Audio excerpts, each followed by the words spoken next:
देखो सबसे पहले क्वेश्चन को समझो, है ना। कह रहा है कि 2 coins are tossed once, 2 coins को एक बार उछाल दिए। वेयर ई जो इवेंट है वो बोला गया कि tail appears on 1 coin. Tail appears on 1 coin का मतलब कंफर्म है कि एक ही कॉइन पे टेल आना चाहिए। सोच के देखो, टेल एपियर्स ऑन 1 कॉइन, कोई भी एक कॉइन पे टेल एपियर्स हो जाना चाहिए, कोई दिक्कत नहीं है। लेकिन दोनों पे अगर हेड शो हो जाएगा तो दिक्कत है, सॉरी टेल शो हो जाए तो दिक्कत है ना। क्योंकि ई जो इवेंट है वो बोल रहा है कि टेल एपियर्स ऑन 1 कॉइन। ऐसा नहीं बोला है ना कि tail appears on first coin, ऐसा नहीं बोला है, टेल एपियर्स ऑन 1 कॉइन। तो दोनों कॉइन में से किसी एक के ऊपर टेल एपियर होना चाहिए, किसी एक पे, दोनों पे नहीं। फिर एफ जो है 1 कॉइन शोज हेड, एफ जो है वो कह रहा है कि 1 कॉइन शोज हेड, एक कॉइन हेड शो करता हो। तो इसका मतलब कि पहले अगर टोटल सैंपल स्पेस की बात की जाए तो 2 कॉइन को टॉस करोगे तो या तो दोनों पे हेड आएगा, या पहला पे हेड दूसरा पे टेल आएगा, या पहला पे टेल दूसरा पे हेड आएगा, या पहला पे भी टेल और दूसरा पे भी टेल आएगा। यही 4 सैंपल स्पेस बनते हैं तुम्हारे। आप 2 कॉइन को आप उछालते हो हवा में तो 2 गुने 2 है ना, 2 गुने 2 4। पहला क्वेश्चन में हम लोग ई के बारे में पढ़ें तो ई है हमारा कि टेल एपियर्स ऑन 1 कॉइन। तो 1 कॉइन मतलब यही चलेगा और यही चलेगा, बस हेड टेल और टेल हेड, क्योंकि यही दोनों होगा तभी ना एक ही कॉइन पे टेल रहेगा। ये लेंगे तो एक भी पे टेल नहीं रहेगा, और वो ले लेंगे तो दोनों पे टेल हो जाएगा। जबकि इन्होंने बोला कि एक ही कॉइन टेल शो कर रहा है, सही है। एफ इवेंट क्या है पढ़ो।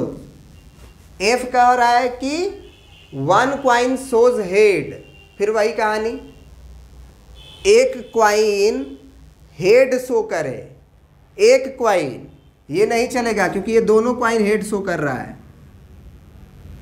ये चलेगा क्योंकि इसमें एक कॉइन हेड शो कर दिया। ये भी चलेगा क्योंकि इसमें भी एक कॉइन हेड शो कर दिया। ये नहीं चलेगा क्योंकि एक भी कॉइन हेड शो नहीं किया है। अब जरा बताओ कि प्रोबेबिलिटी ऑफ, इस केस में अगर हम पूछे कि probability of E when F is already occurred, क्या होगा। एफ हो चुका है मतलब ये हुआ आया होगा, नहीं तो ये आया होगा, ये आपको पता है। और यही चीज़ तो पूछ भी रहा है कि इसी चीज़ की होने की प्रोबेबिलिटी, तो वो तो आ ही रहा है ना। तो 100% हो गया कहानी। और नहीं तो आप ऐसे लिखोगे number of E intersection F upon number of F. तो number of E intersection F में अगर देखा जाए तो दोनों में कॉमन तो दोनों का दोनों है, उसकी संख्या 2 है। ये भी कॉमन, ये भी कॉमन, उसकी संख्या 2 है। और एफ के अंदर की संख्या 2 है, तो ये कट के 1 आ गया। क्या ये बात समझ में आया। इसका second part, no tail appears, tail नहीं आना चाहिए। तो टेल नहीं आना चाहिए का मतलब ये भी नहीं चलेगा, ये भी नहीं चलेगा, ये भी नहीं चलेगा, केवल हेड हेड चलेगा, सही है। और एफ के अंदर, एफ बोल रहा है दूसरे क्वेश्चन का कि नो हेड एपियर्स। ये पहला क्वेश्चन था, ये दूसरा भी बनाने जा रहे हैं। नो हेड एपियर्स, हेड नहीं आना चाहिए, तो टेल टेल वाला लेंगे। अब बताओ कि प्रोबेबिलिटी ई के होने का यदि एफ हो चुका है, खुद सोच के देखो कि अगर ये टेल टेल आया हुआ है तो बताओ कि हेड हेड आने की प्रोबेबिलिटी क्या होगी। अब यही आया हुआ है तो यही मेरा सैंपल स्पेस है, तो ये आ चुका है तो ये कभी आएगा नहीं आएगा, तो इसका आंसर हो जाएगा 0।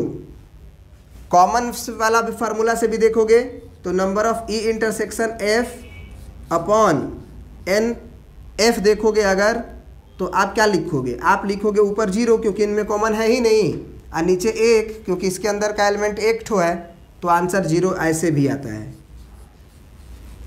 समझ में आ गया ना। अब नेक्स्ट क्वेश्चन देखेंगे।